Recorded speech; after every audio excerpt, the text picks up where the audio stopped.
네, 오늘은 삶의 변화를 위한 사사기 77번째로 사사기 19장 1절부터 9절 말씀을 가지고 돈과 정력을 위해 사는 사람들, 돈과 정력을 위해 사는 사람들이라는 제목으로 말씀을 나누겠습니다. 사사기에서 사사들의 이야기가 끝나고 부록처럼 두 파트 중에 오늘은 두 번째 파트의 내용을 나누겠습니다. 첫 번째 파트의 내용을 빨리 정리하도록 하겠습니다. 첫 번째 파트에는 미가의 이야기, 미가와 단 지파의 이야기를 나눴습니다. 미가가 어머니에 있는 은 1100개를 훔칩니다. 그랬더니 어머니가 저주합니다. 그 저주를 듣고 미가는 자기가 훔쳤다고 고백을 했더니 어머니가 저주를 멈추고 축복하고 도리어 은 200개를 가지고 우상을 만들어 줍니다. 그 우상을 가지고 미가는 산당을 만들고 그 산당 안에 그 우상을 두고 아들 중에 한 명을 제사장 삼습니다. 그러던 중에 레위인 한 명이 우연히 그 미가의 집에 들립니다. 미가는 그 레위인을 자기 집안의 제사장 삼습니다. 또 그러던 중에 단 지파의 5명이 자신들이 머물 수 있는 땅을 정탐하러 오다가 또 미가의 집에 머뭅니다. 그 미가의 집에 머물다가 그 레위인인 제사장에게 앞으로 자신들이 일어날 일에 대해서 물어봤더니 그 레위인이 축복합니다. 그들은 라이스 지방을 정탐하고 하나님의 뜻도 묻지 않고 세상적 관점으로 그 땅이 좋아 보여서 자신의 족속으로 돌아가서 600명을 데리고 다시 나이스 지방을 정복하러 옵니다. 그러던 중에 미가의 집에 들렀다가 우상들을 훔치고 나이스 지역을 정복하고 잘 먹고 잘 살았습니다. 이것은 해피엔딩이 아닙니다. 세상적으로는 잘 먹고 잘 사는 것처럼 보이지만 하나님의 인재가 그곳에 머물러 있지 않기 때문에 그들의 인생은 아무런 의미가 없는 인생이라고 말씀을 드렸습니다. 자, 오늘은 사사기 부록의 두 번째 파트인 레위인과 첩 이야기를 나누도록 하겠습니다. 우리 한 절씩 보도록 하겠습니다. 19장 1절 말씀입니다. 제가 읽겠습니다. 이스라엘에 왕이 없을 그때에 에브라임 산지 구석에 거류하는 어떤 레위 사람이 유다 베들레헴에 첩을 맞이하였더니, 자, 이렇게 시작합니다. 이스라엘에 왕이 없을 그때, 이스라엘에 왕이 없었기 때문에 앞으로 일어나는 일들이 일어난다는 겁니다. 그 모든 일이 바로 이스라엘의 왕, 참된 왕이 없었던 겁니다. 그 참된 왕이 누군가요? 하나님을, 이스라엘은 하나님을 참된 왕으로 맞이하지 않고 자신이 왕으로, 이스라엘 자신들이 왕으로 살아갔기 때문에 앞으로 일어날 이러한 끔찍한 일들이 일어나게 되었다는 겁니다. 여러분, 모든 우리의 삶의 문제는 우리의 왕이 누구냐에 따라 달려져 있습니다. 하나님이 우리의 왕일 때와 우리가 우리 자신의 왕일 때와 삶은 완전히 틀립니다. 기억하십시오. 왕이 누구이냐? 여러분들의 왕은 누구이신가요? 그때 에브라임 산지 구석에 거류하는 어떤 레위 사람 이름도 밝혀놓고 있지 않습니다. 밝힐 필요가 없다는 겁니다. 이 레위인이 뿐만 아니라 다른 레위인들도 오늘 나오는 이 레위인처럼 삶을 살아왔기 때문에 특정 지어서 이름을 밝힐 필요가 없다는 겁니다. 그만큼 이 레위 사람들은 어떤 사람들인가요? 해당일, 해당 안식일에 해당 일을 맡아서 하는 자들입니다. 율법도 가르치고 회당을 섬기는 그러한 전적으로 회당을 섬기는 일을 하는 지금으로 말하면 목사와 같은 사람인데 그때 당시에 이렇게 목사와 같이 전적으로 회당 일을 맡아서 하는 레위인조차도 하나님 앞에서 왕을 하나님으로 모시지 않았기 때문에 앞으로 나올 끔찍한 일들이 일어나게 되었다는 겁니다.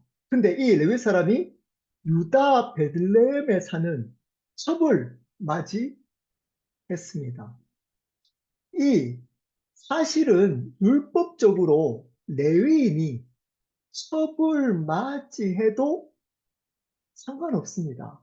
제사장 제사장일 때만 레위인이 제사장이 되었을 때만 첩을 맞이할 수 없고 레위인 일반 레위인들은 첩을 그때 당시에 축첩 제도가 받아들였던 사회적 분위기였잖아요. 마찬가지로 첩을 맞이해도 율법적으로는 문제가 없었습니다.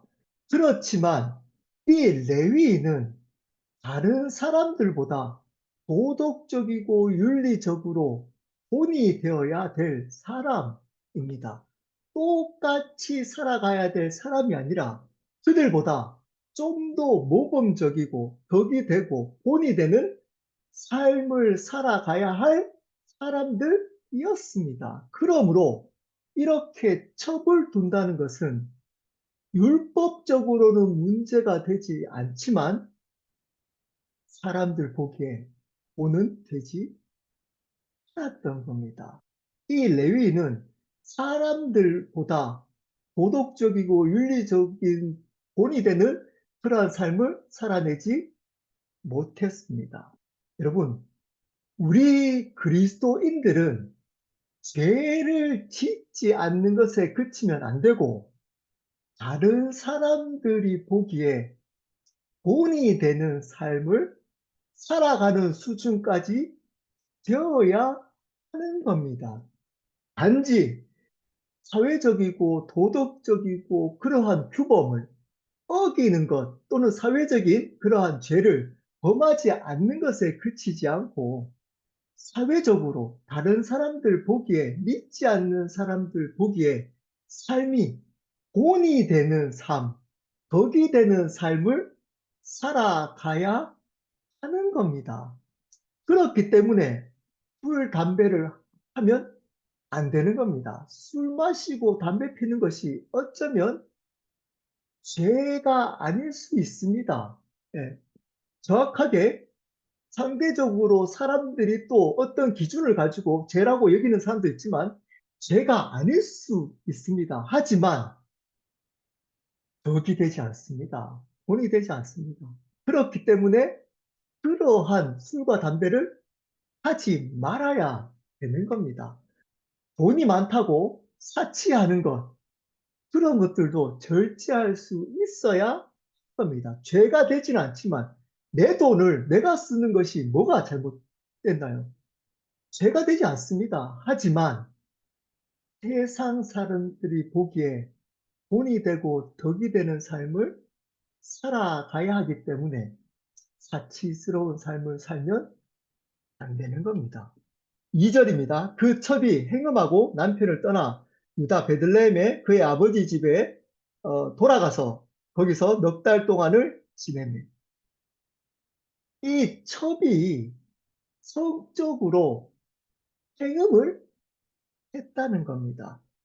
이 원어적으로 행음하다라는 말 끝에 접속사 하나가 붙어 있습니다. 어떤 의미냐면 누구누구에게 대항을 하여 라는 접속사가 붙어 있습니다.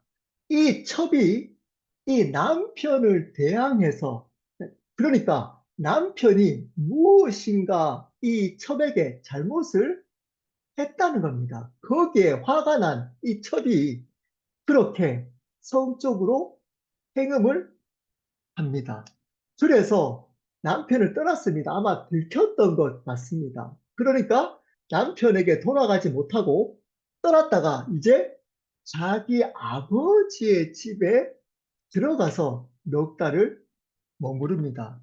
여러분, 신명기 24장 24, 20, 신명기 22장 22절에 보면 이렇게 행음을 하면 행음한 그 사람과 같이 행음한 당사자와 함께 돌로 쳐 죽여야 하는 겁니다. 여러분, 이렇게 행음을 했으면 그 당시에는 돌로 쳐 죽여야 합니다. 그런데 이 남편은 죽이지 않습니다. 이 레위인은 율법을 적용하고 가르치는 사람입니다. 그런데 다른 사람들에게는 엄격하게 가르쳐 주고 적용했던 이 레위인이 자신의 문제에 대해서는 적용하지 않습니다. 이런 사람들인 거잖아요. 이런 지금으로 말하면 자기가 잘못했을 때는 하나님의 은혜를 강조하고 하나님의 은혜로 덮습니다. 그리고 다른 사람이 잘못했을 때는 하나님의 공의로 그것을 정죄하고 심판합니다. 이거를 세상 말로 내로남불이라고 하잖아요. 자신의 잘못에 대해서는 한없이 관대한데 남에 대해서는 굉장히 엄격하게 말씀, 율법을 적용합니다. 여러분이 혹시 그런 삶을 살고 계시지 않으시나요? 여러분, 여러분의 죄를 십자가 앞에서 바르게 본 사람들은 여러분, 절대 다른 사람들을 함부로 정죄하고 판단하지 못합니다. 반면, 자기 자신에 대해서는 반대로 엄격하게 되어져 있습니다. 반대입니다. 반대. 근데 이 지금 레위인은 자신에게서는 한없이 관대하고 남에게 대해서는 엄격하게 삶을 살았던 겁니다. 이것이 타락한 그리스도인의 모습입니다. 특징 중에 하나입니다. 자신에 대해서 잘못에 대해서는 인정하지 않습니다. 근데 다른 사람의 잘못에 대해서는 함부로 판단하고 정죄합니다. 3절입니다. 그의 남편이 그 여자에게 다정하게 말하고 그를 데려오고자 하여 하인 한 사람과 나귀 2마리를 데리고 그에게로 가매 여자가 그를 인도하여 아버지 집에 들어가니 그 여자의 아버지가 그를 보고 기뻐하니라.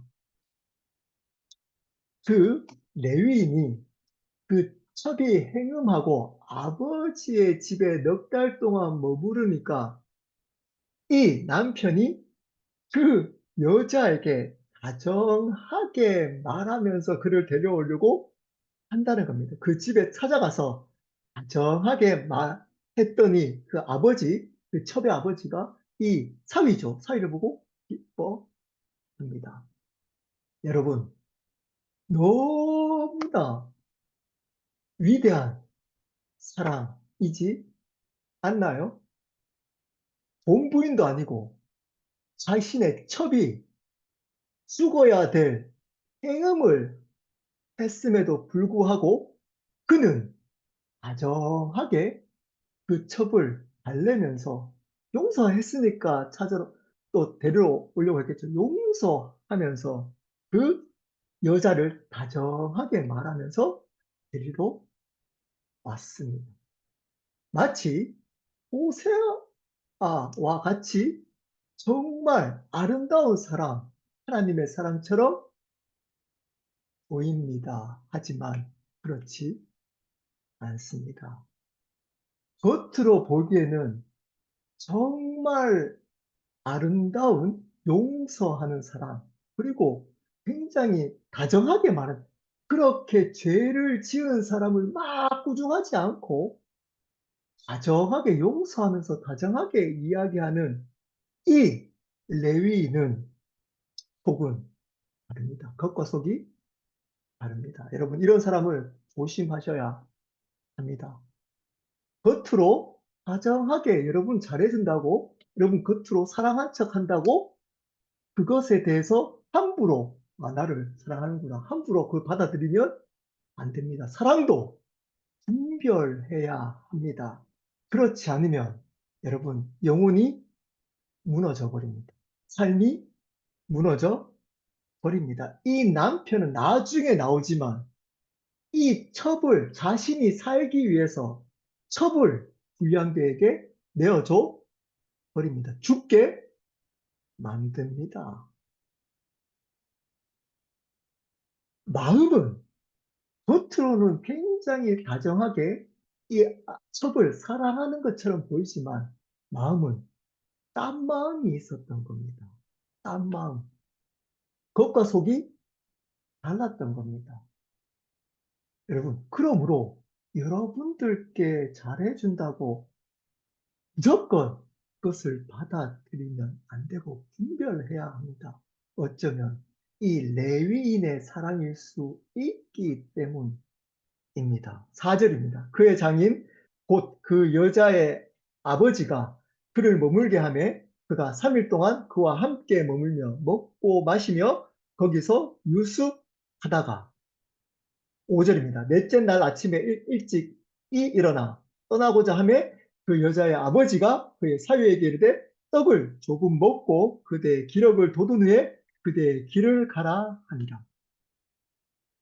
그 장인이 아마 제 생각에는 두 가지 마음이 있었던 것 같습니다. 진짜로 사위가 레위인이잖아요.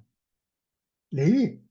딸의 직업은 첩임에도 불구하고 이 사위는 어쩌면 그때 당시에 존경받던 레위인이었습니다. 그러니까 아마 좋았던 것 같습니다. 그래서 거기 있는 사위를 열심히 잘 대접합니다. 네, 그렇게 레위인이라는 어떻게 보면 직분 때문에 사위를 잘해준 것도 또 있었겠지만 자신의 딸이 지금 간음하다가 걸린 거잖아요. 그래서 아마도 자신의 딸을 잘 돌아가게 만들어서 돌아가서 혹시나 또 죽일 수도 있잖아요. 해금했기 때문에. 그렇지 않도록 하기 위해서 지금 잘 해주고 있는 것 같습니다. 어쨌든 열심히 잘 대접합니다. 셋째 날, 넷째 날까지 계속적으로 머물러 있으라고 하면서 계속 대접을 합니다. 그 사위도 넷째 날까지 머물러 있습니다. 그리고 6절부터 9절입니다. 제가 읽겠습니다. 두 사람이 앉아서 함께 먹고 마시매 그 여자의 아버지가 그 사람에게 이르되 청하노니 이 밤을 여기서 유숙하여 그대의 마음을 즐겁게 하라 하니 넷째 날에 또 이렇게 즐겁게 여기서 머물라고 아버지가 얘기를 합니다. 7절입니다. 그 사람이 일어나서 가고자 하되 그리고 나서 넷째 날에 가고자 했더니 그의 장인이 또 이야기한 간청으로 거기서 다시 유숙하더니 간청에서 넷째 날까지 또 유숙을 합니다. 8절입니다. 다섯째 날 아침에 일찍이 일어나 떠나고자 하매 그 여자의 아버지가 이르되 청하노니 그대의 기력을 돋우고 해가 게을도록 머물라 하므로 두 사람이 함께 먹고 다섯째 날 되어서도 이제 또 가려고 했더니 또 장인이 계속 반복합니다. 기력을 보충해서 그리고 가라.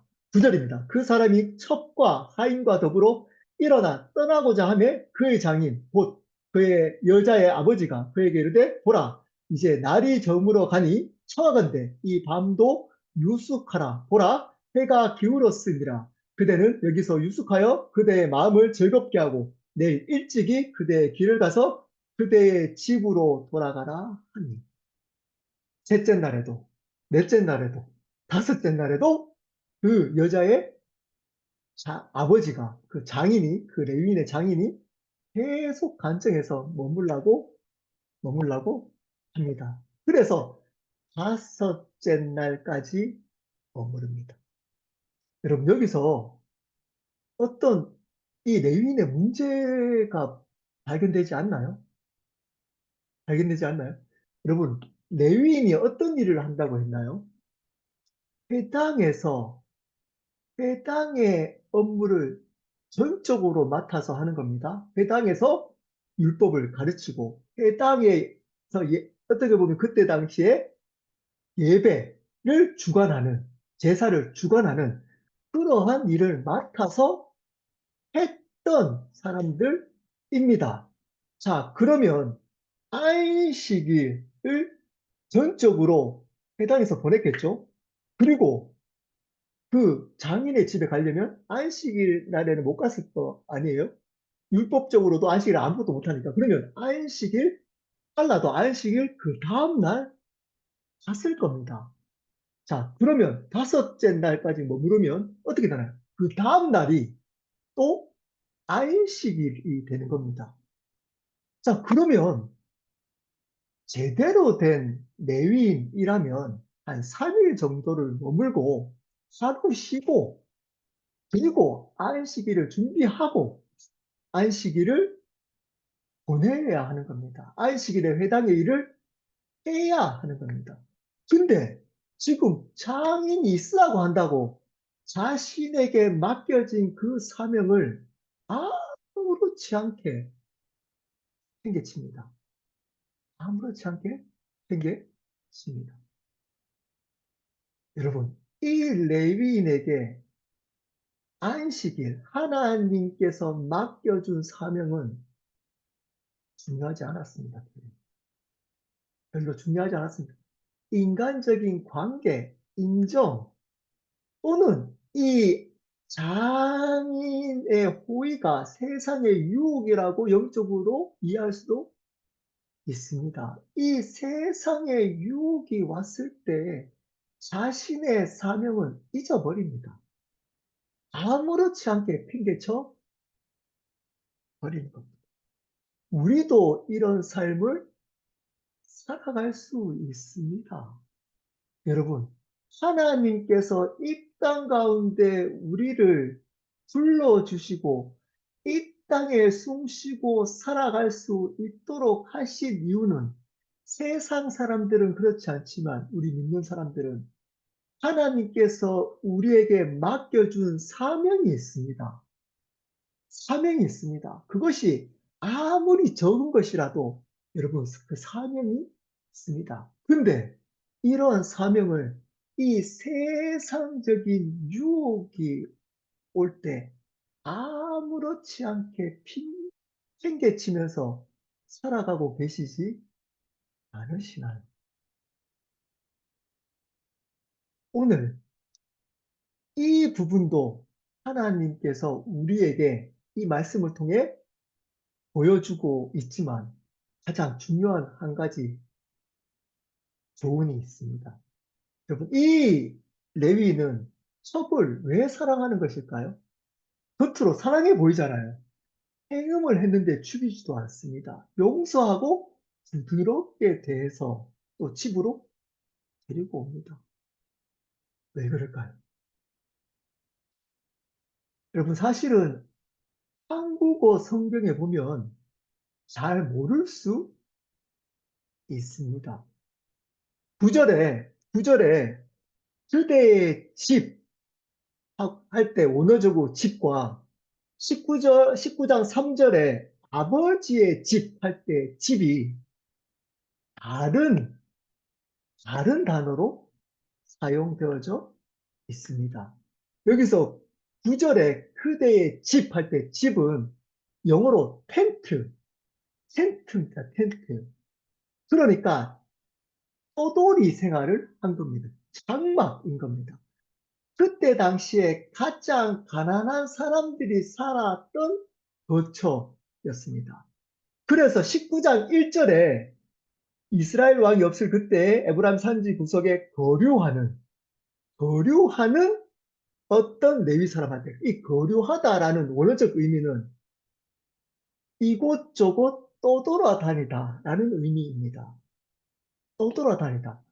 이 떠돌아다녔던 레위인이었던 겁니다. 그런데 여기 3절에 아버지의 집 할 때 이 집은 하우스입니다. 하우스. 우리 모든 것이 잘 갖춰진. 그리고 보십시오. 지금 사위와 하인을 5일 동안 먹여줄 정도로 풍족하게 먹여줄 정도로 이 장인, 레위인의 장인은 부자였습니다. 근데 이 레위인은 떠돌아다니는, 집이 없어 떠돌아다니는 그러한 사람이었습니다.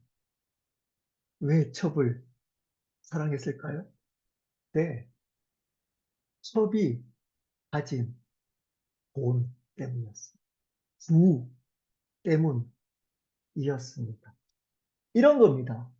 이 떠돌이 생활을 하던 이 레위인이 어떤 여인을 만났는데 그 여인이 을 첩으로 꼬신 겁니다. 그 여인이 아마 신분적으로는 좀 낮았던 것 같습니다. 근데 부자였던 겁니다. 부자.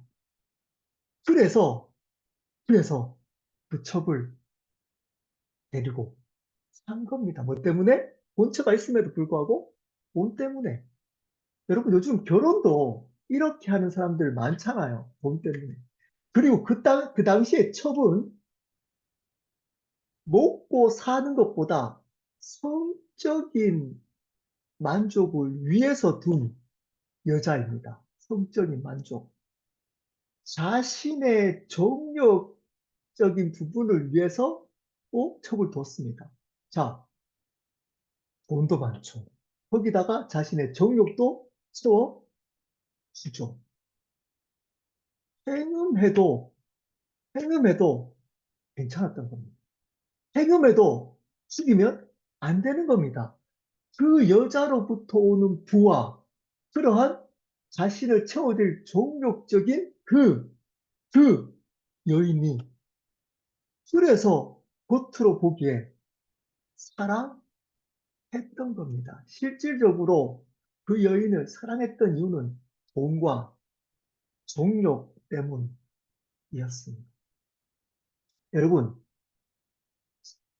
앞에서 미가와 단지파 이야기할 때도 말씀을 드렸지만 미가의 집안에 제사장으로 왔던 그 레위인도 집이 없어서 떠돌이 생활을 했다고 말씀을 드렸습니다. 왜 떠돌이 생활을 했나요? 네, 그때 당시에 이스라엘 사람들이 타락을 해가지고 그 레위인에게 마땅히 제공해야 될 땅을 제공하지 않았습니다. 땅만 있어서도 살 수 있나요?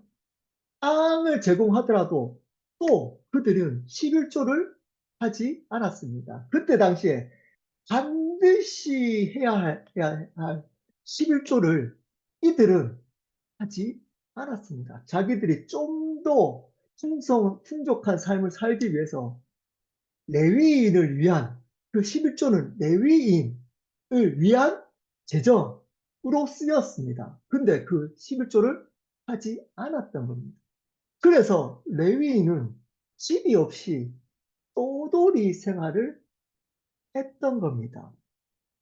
그러므로 이 레위인의 타락, 이 물질적인 타락은 레위인만의 문제가 아니라 이스라엘 전체의 문제였던 겁니다. 이스라엘 전체의 타락의 결과였던 겁니다. 여러분, 지금도 마찬가지입니다.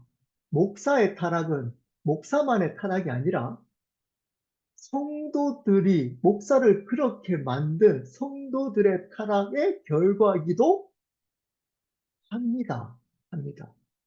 이래나 저래나. 어쨌든 사실 이 레위인은 하나님께서 주신 재정과 하나님이 허락한 땅, 하나님의 믿음으로만 살아가야 될 이 레위인이 돈을 쫓아 살아갑니다. 제가 앞에서도 말씀드린 적이 있지만 여러분, 지금 이 레위인은 먹고 사는 생존 자체가 어려웠던 겁니다. 생존 자체가 힘들었던 겁니다.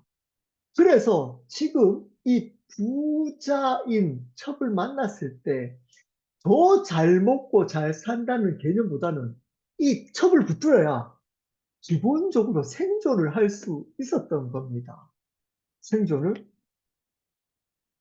그렇지만 우리는 그거 사실 먹고 사는 자체가 문제가 생겼던 이 레위인이 어쩔 수 없이 먹고 살 수 있도록 만드는 그, 그 여인을 첩으로 뒀다. 부자인 그 여자를 첩으로 뒀다는 것을 이해할 수 있습니다. 인간적으로.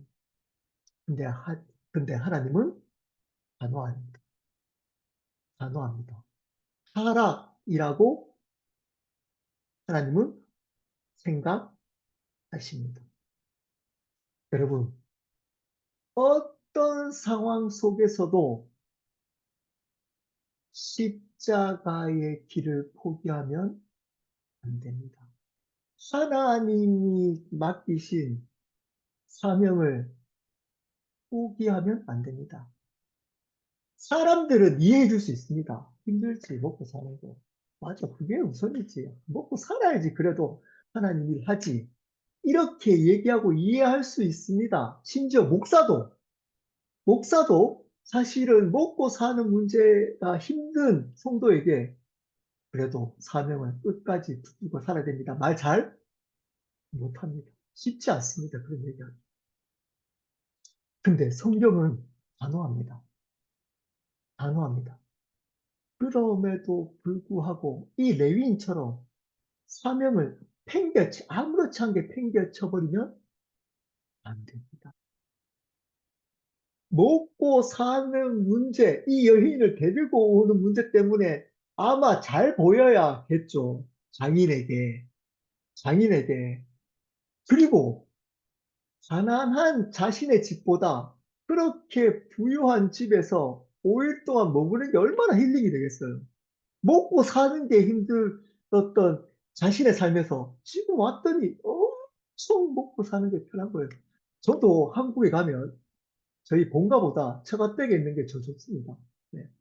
장모님이 음식을 너무 잘해주시고 마치 아마 이 사람도 지금 이 레위인도 장인이 자신의 집에서는 먹고 사는 게 힘든데 이 부자인 장집에서는 너무 잘해주는 거예요. 힐링이 됐을 겁니다. 그래서 사명은 잊어버렸던 겁니다. 사명은.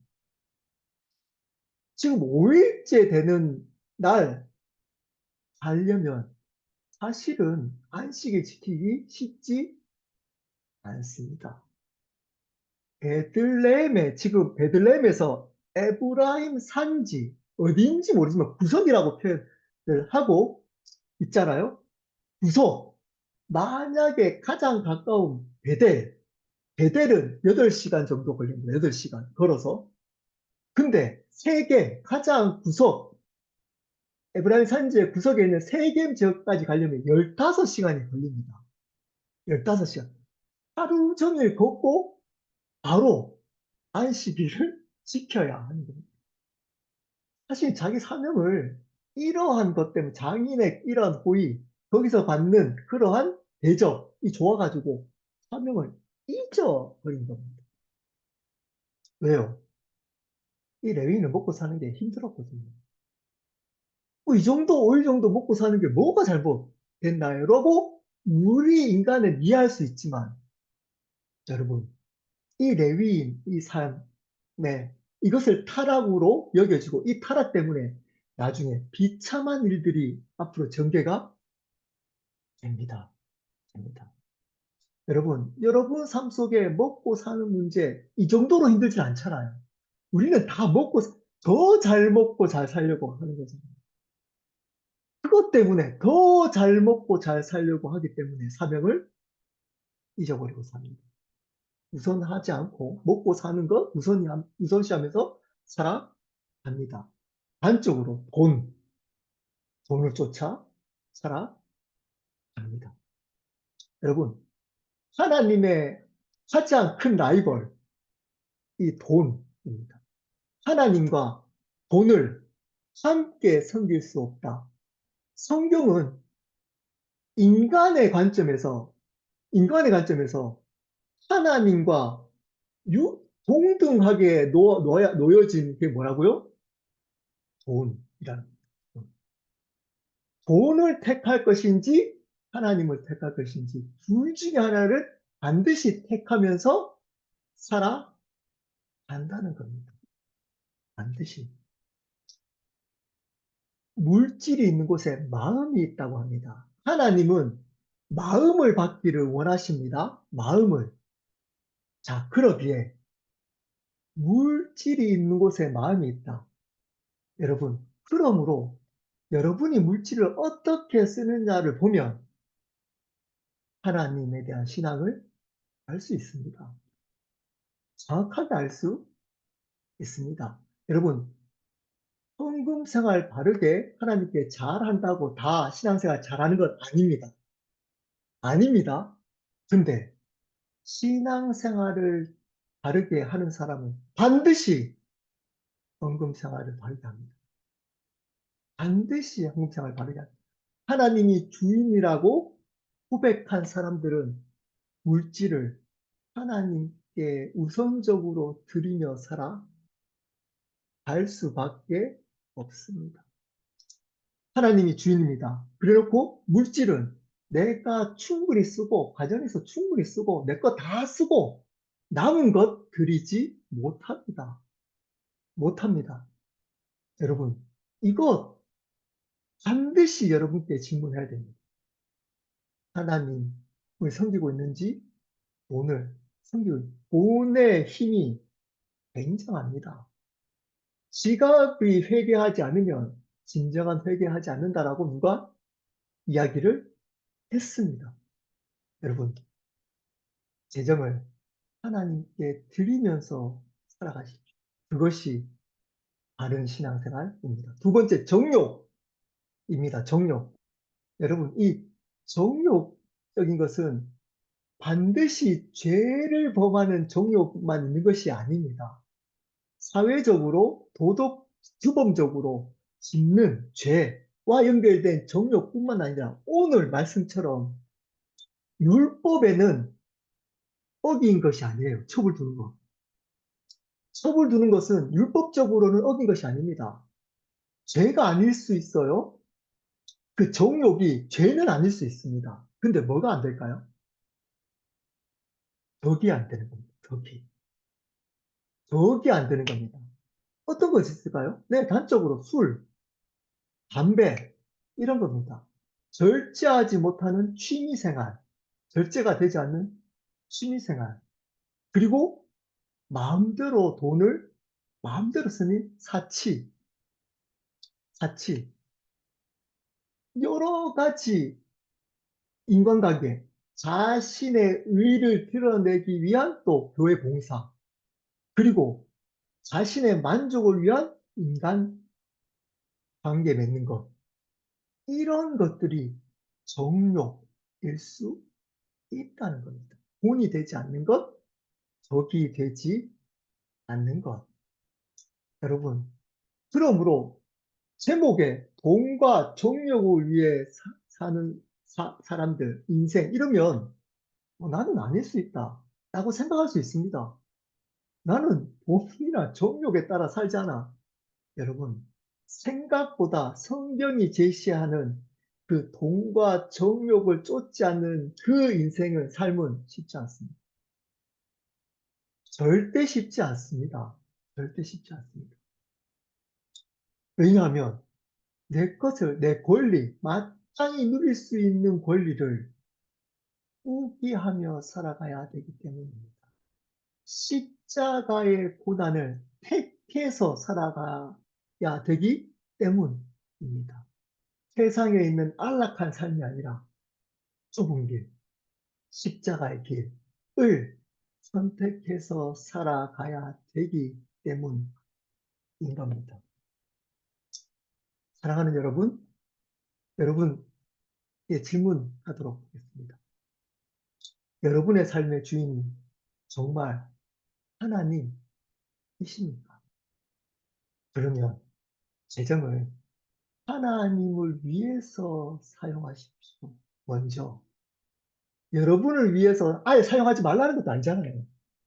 모든 재정이 하나님 거잖아요. 그럼에도 불구하고 10의 1조를 드리라고 하는 방법을 제시해도 드리지 않습니다. 네, 드리지 않습니다. 그리고 남은 것을 드립니다. 그래도 아무렇지 않습니다. 그리고 하나님이 내 삶의 주인이라고 합니다. 그리고 정욕을 따라 살아갑니다. 정욕. 내가 하고 싶은 대로, 뭐 이거 죄가 아니잖아. 내가, 여러분, 이것은 인간됨을 포기하라는 거 아닙니다. 기뻐하는 것. 육체적인 것들 무조건 포기해라. 이때도 아닙니다. 그거 육체적인 것을 무조건 정죄하는 것은 영지주의적인 이단입니다. 여러분, 육체적인 기쁨, 좋은 거 보고, 좋은 거 느끼고, 좋은 음식 먹고, 잘못된 거 아닙니다. 근데 정욕이 되는 것은 그것을 절제하지 못해서 다른 사람들 보기에 본이 되지 않는 겁니다. 적이 되지 않는 겁니다.